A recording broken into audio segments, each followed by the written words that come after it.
Ladies and gentlemen, in this RedGaming.com video, we're going to be talking all about the PlayStation 4K. Some updated details have emerged regarding the specifications of the machine.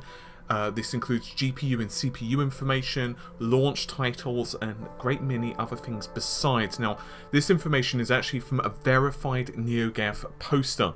So this means that the individual in question, OsirisBlack, actually is a developer, and he was pulled into a meeting discussing the PlayStation 4K.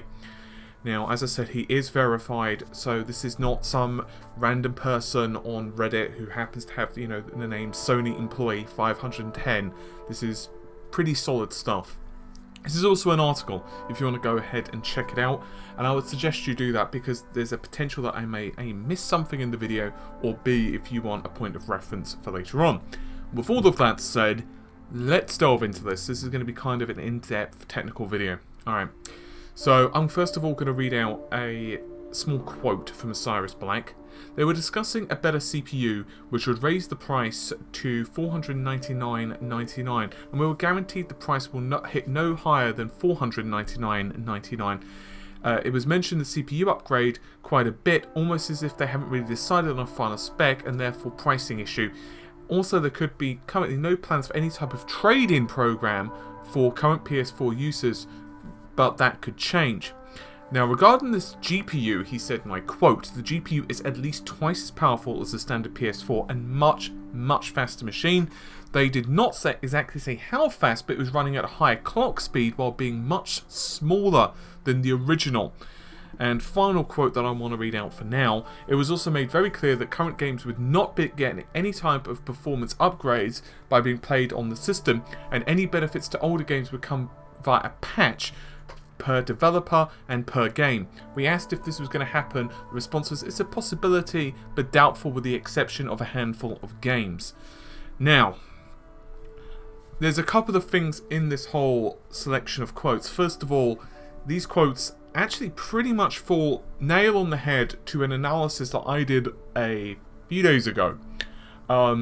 Basically saying that, you know, current games most likely would not receive a real benefit, and obviously, the GPU in question is most likely going to be utilizing a Polaris architecture. We know that because obviously if the GPU is smaller, the actual die size is smaller, but offering more performance, then most likely we're going to see a 14nm part.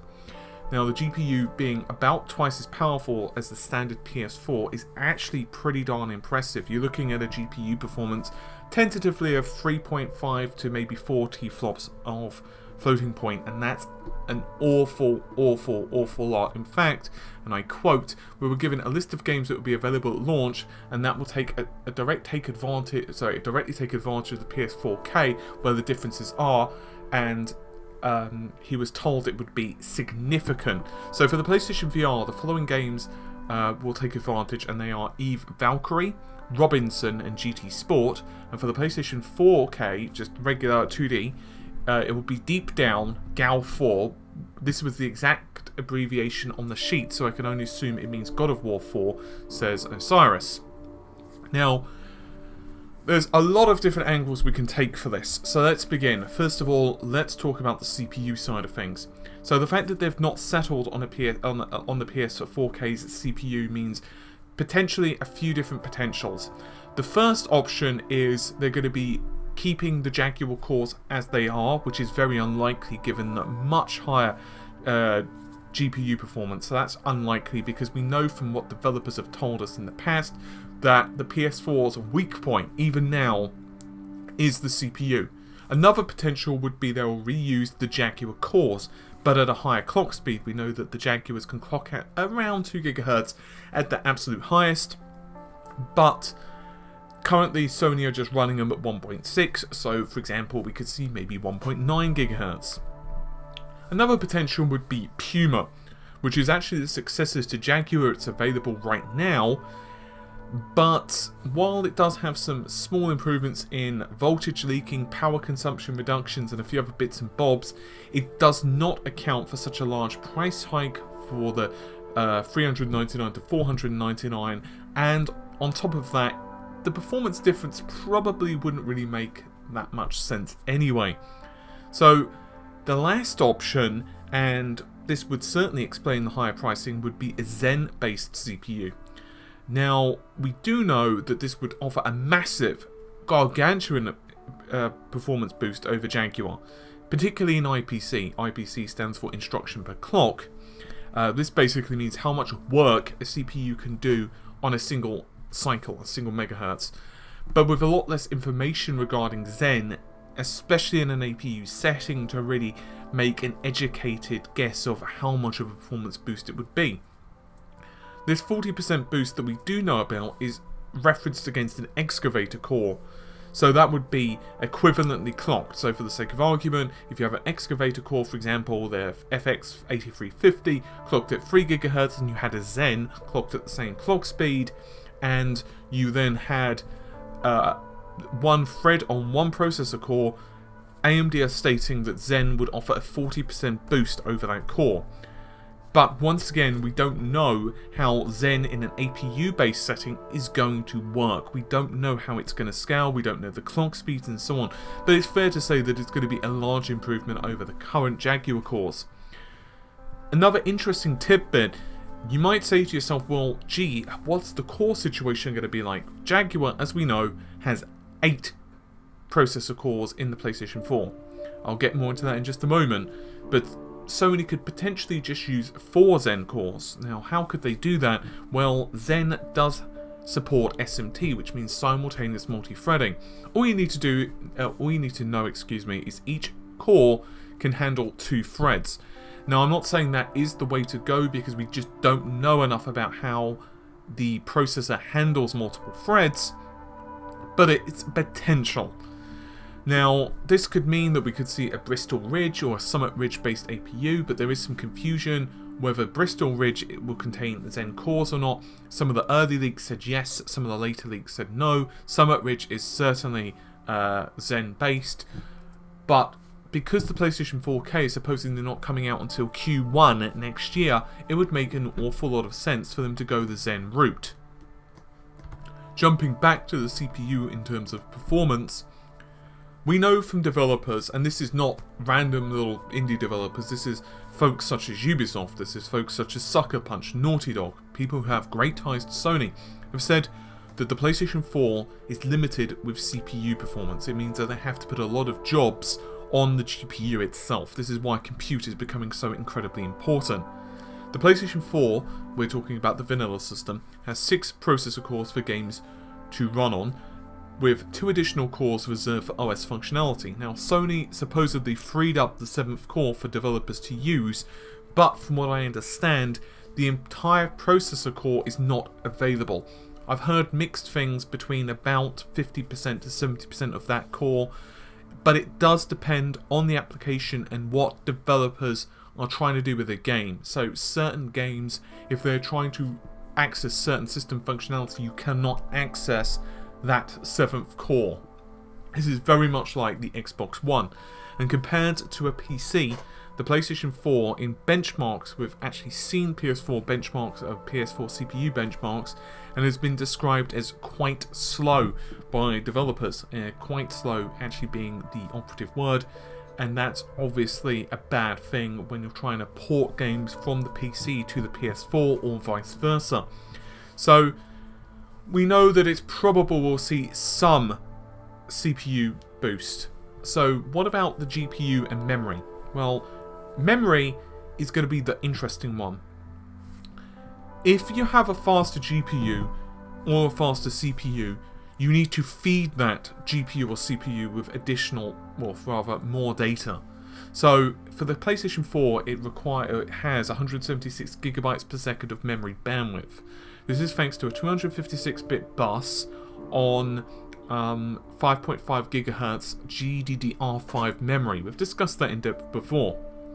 Now, the PlayStation 4's GPU is actually pretty old. It's based on the Radeon 7000 series, and suffice to say, since then we've had numerous iterations of the GCN architecture, and they are basically more efficient handling data. So all you need to know, AMD have released Tonga, which come a couple of iterations later, and it improved memory performance by about 40%. It does lossless compression. This means that you're not losing data. It's just more efficient moving that data around inside the system.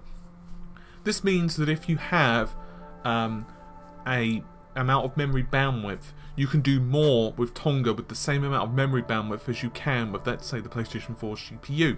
It's fair to say that the PS4 most likely is not going to be using Tonga. It's going to use an iteration later, which of course is known as Polaris.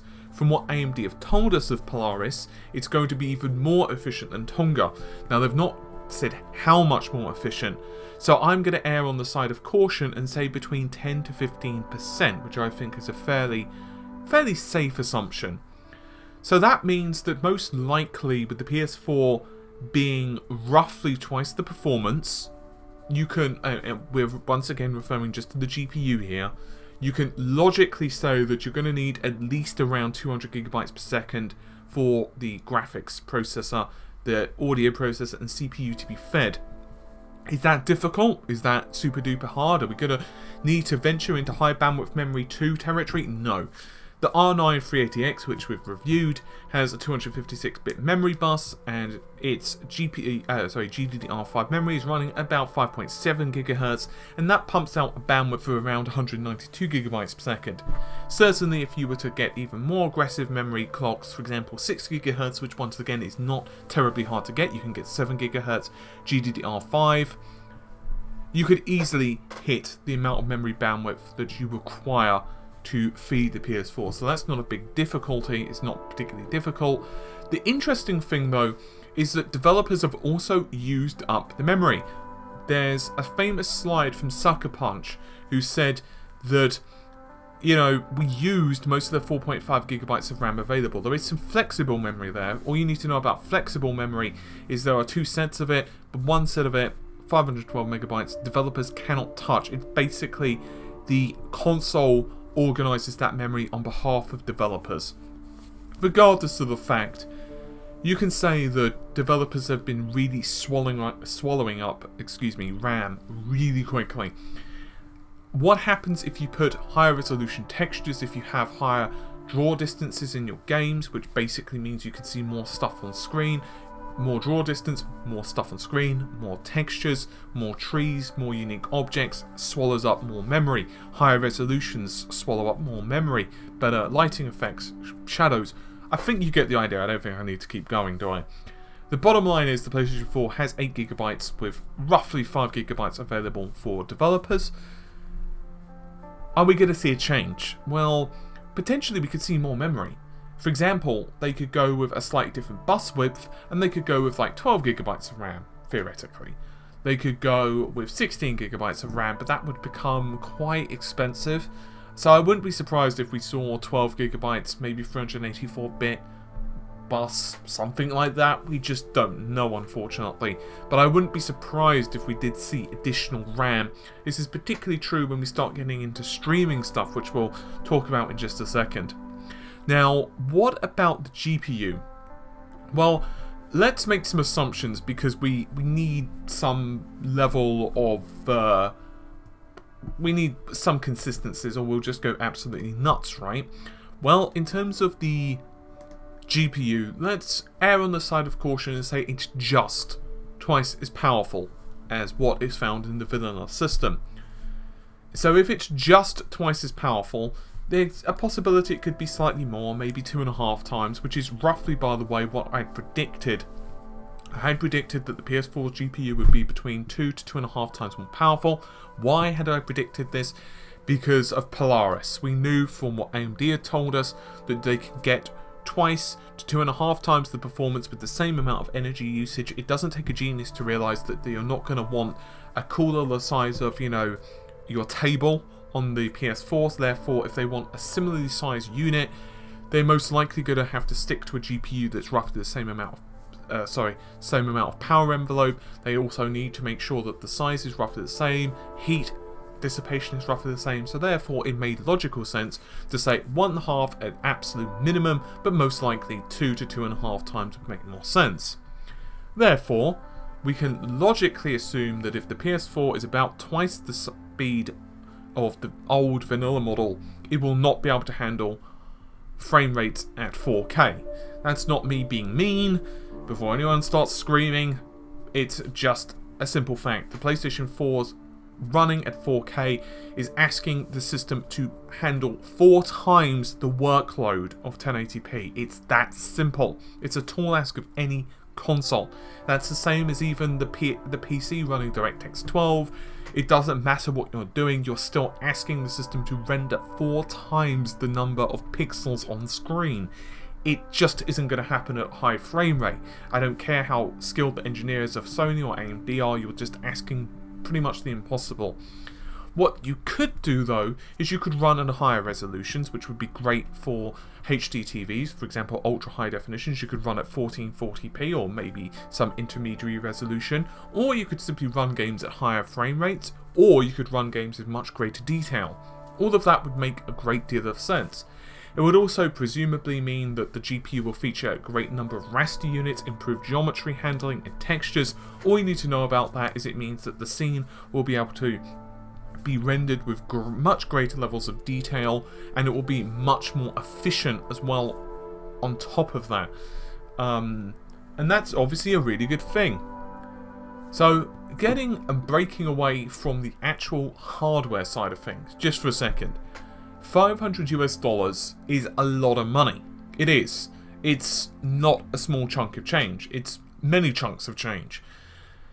Now, power users, enthusiasts, or people who are quite wealthy, they're going to jump on that, not a problem. You know, I'm sure some people are probably anxiously hammering the F5 key on Amazon right now to try and pre-order the PS4K. But for many, because there is no trade-in program, at least at the moment, maybe they'll change their minds, it's basically an expensive investment, because the PS VR is about $400, you're asking another $500, that's almost $1,000, not including games. That's a lot of money. That is a lot of money. And because the PSVR is rumoured to work on PC, maybe some individuals are saying, yeah, I've got a PC, I'm happy just to invest that into a new GPU, which is potentially one way to go. I'm not saying they will, but maybe they will. We just don't know how the market is going to handle this. Sony do assure you can run games across PS4 devices, so once again, vanilla machines can run games optimized for 4K, but we're going to see lower resolution, lower frame rates and graphical quality. This is going to be very tricky for developers, because if you get a very visually impressive game, for example God of War, which is, let's face it, at the end of the day, one of the awesome things about God of War is it's a spectacle game, isn't it? It just looks freaking cool. Even if your friend isn't a gamer, there's a good chance that, you know, if Kratos is laying the smackdown on a big giant, someone's going to look at that damn thing getting his eye gouged out, because it just looks darn cool. It also means that developers are going to have this like middle ground, where I wonder if they're going to say to themselves, I'd love to make this really huge ass scene in this game, but the vanilla system just can't handle it. And so they're going to have to say to themselves, well, I'd love to make this massive field that's on fire with, like, you know, lasers coming from the sky and kittens falling from mountaintops and, you know, these tanks rolling along and are getting absolutely destroyed by these cats that are, like, you know, destroying everything that you hold dear. But reality-wise, the vanilla system may not be able to render that to a degree which looks visually pleasing enough to do it. So maybe the upgraded machine is going to be held back by the vanilla's machine, or maybe the vanilla machine is going to have some titles which run at such crappy frame rates, maybe frame rate dips, maybe lower resolutions, maybe we're going to see issues with just general stuff, we just don't know. And it could cause a bit of adversity. Now I'm hoping it doesn't. I'm hoping the two machines will happily live alongside each other, because that would be awesome. Let's face it, by the time the machine comes out, the PS4 is going to be a little bit older, and we as gamers, we as enthusiasts want more power. We want to be immersed in visual experiences. Speaking of which, I do want to spend just a moment talking about HDCP and HDMI and streaming 4K. Sony have already promised Netflix and other companies that they will support 4K streaming, they will support 4K Blu-ray, and they will move in to HDMI 2 because HDMI 2 is needed to do this. Why? Because HDMI 1.3 or 1.4 just does not have enough bandwidth to send that data at decent frame rates to your screen. Therefore, that's why HDMI 2 was created, or one of the reasons. So we know Sony are going to do that, and this makes a lot of sense because for a lot of folks, Blu-ray, not so interesting. It's nice, you know, people may be going to buy some really good movies like Star Wars, or the movies you really love you're going to buy on Blu-ray. But with Netflix and other such services taking over now, and Netflix once again supporting 4K streaming, one can argue streaming is absolutely fine, but that still means you're using the system as a multimedia hub. And I think for many, they were actually quite disappointed that both the Xbox One and the PlayStation 4 could not handle this 4K content. To be fair to them, and this is something I've said before, while the PS4 and Xbox One may have not had the specifications we'd hoped, I don't blame Sony. They were on 28nm for one, they had limited technology at the time to work with, so really, unless they'd wanted to make the machine really expensive at launch, maybe $600-700 US, there was only so much they could do. Now, finally, I'm probably going to get some questions on this anyway, so I do want to cover it in this video, even though it's not exactly common knowledge, but a lot of people do know about it. And that is the PlayStation VR. I've had a couple of people messaging me already, asking me, will a vanilla machine basically be a pile of junk in terms of PSVR? Will it just not be able to do it? Well, the answer is it will. But it will have lower visual fidelity. So there is a breakout box, the external processing unit, and I say that in quotation marks, with the PSVR, but it doesn't actually process graphics. What I mean by that, just to clarify, is it processes them, but only for your TV. So basically, a VR image is warped for the headset. This is down to perspective and just how your eyes work, and really outside the remit of this video. All you need to know is that the image for a VR headset needs to be warped. You've probably seen that anyway, right? When people have taken screenshots from like the Oculus Rift or what have you. This basically is going to look pretty shitty on a TV. So let's say, for example, you're playing a game with your friends. They're going to want to see what you're seeing on screen, and that's what the breakout box does. It unwarps that image so that the PS4 doesn't have to handle that internally. It just unwarps it, plops it onto your TV.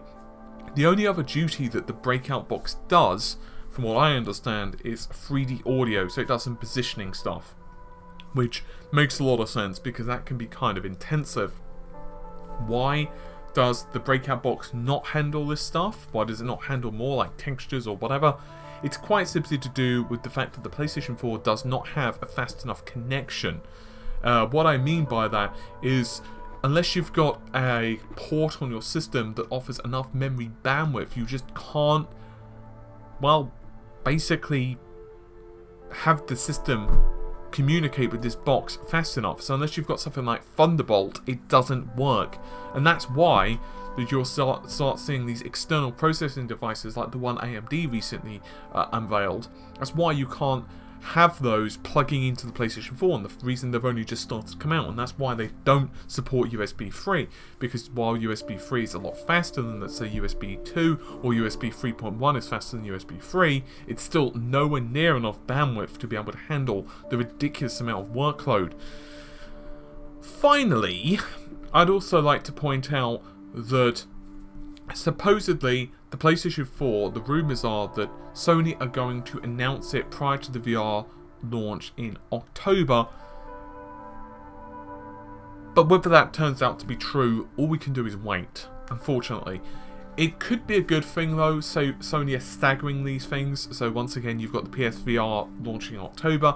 This machine, let's say for sake of argument, it launches this time next year, so let's say end of March 2017, end of March 2017. That gives folks at least some level of mercy on their bank accounts. So I think that's just about everything for this video. There's probably going to be a follow-up as more information comes out over the next couple of days, because obviously leaks are starting to happen now, so I'm going to consistently keep this updated. I would not be surprised if we start hearing some murmurs regarding the Xbox One and an upgrade for that as well. I'm already hearing a lot, on top of what Phil Spencer's already commented on. Hopefully we can get some confirmation one way or the other. I think if this is well received-ish by developers and gamers, Microsoft doing similar just makes a lot of sense, because otherwise they're going to have the dead duck in terms of the hardware. Let's face it, the Xbox One is already about 500 G-flops, about a third in terms of performances, behind the PS4 by about 1/3. Imagine if the PS4 comes out, it's twice as powerful. The NX comes out and it's more powerful than the vanilla PS4. The Xbox One is going to look kind of shitty for developers, and I mean that in a nice way, but I think sales would stall on the Xbox One. It would be a cheap way for Windows 10, and that's great, but in 1 to 2 years time, when you've got the NX which is running rampant, when you've got the PlayStation 4K which is becoming cheaper, especially as people who own the vanilla PS4, maybe their PS4 breaks or they want to upgrade or whatever. So obviously those sales are going to start coming out, and it's just going to be kind of weird.